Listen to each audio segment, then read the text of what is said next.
Hi, I'm Dave, and this is my new mini pipe profiler that I call EasyCope. This machine was designed basically for shops that already have a handheld torch or a handheld plasma machine. The plasma machines have become very popular over the recent years. I prefer the torch. It's what I grew up with. I'm somewhat proficient with it. It's just my preferred method.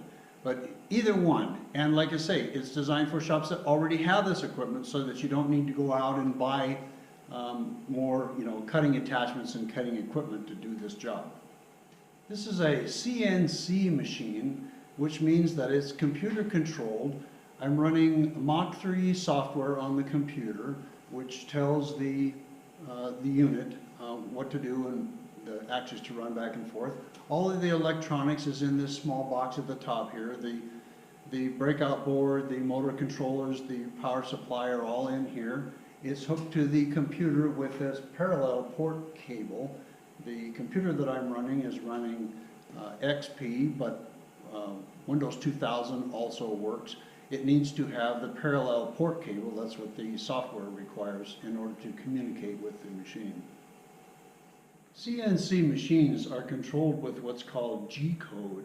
The software on the computer looks at the G-code, and that's what tells the CNC machine what to do, which axes to turn or move for moving your pipe. So I have pre-compiled all of the G-code for 4 different pipe sizes, 5 different tubing sizes, and these are the tubings and pipes that are generally used for hand railings or for roll bars, people making dune buggies or race cars, or handrail for whatever.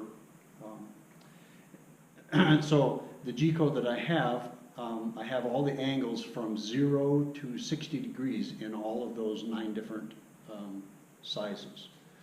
So I have a few little samples here of pieces that I've cut.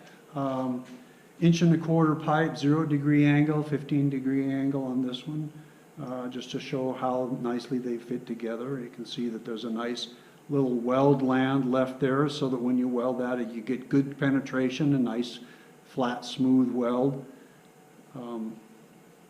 That way it's easy to touch up for the welding inspectors. For hand railings especially, they like to make sure that there's nothing to hang up on your fingers. So that's a couple of little samples there. On the machine here, if you're using a plasma cutter, this is a rotary ground that is, you can either clamp this to the table, bolt it to the table, or just put your clamp right on that. Or you can just put the clamp right on your pipe, whichever you prefer. So I think that's pretty much all the basics of this little machine here. I will have follow-up videos that'll show, other things. We'll cut a piece of pipe, make a cope on a piece of pipe. I'll show you how to adjust the chuck. I'll show you how to make a wraparound template. I hope you enjoyed the little videos.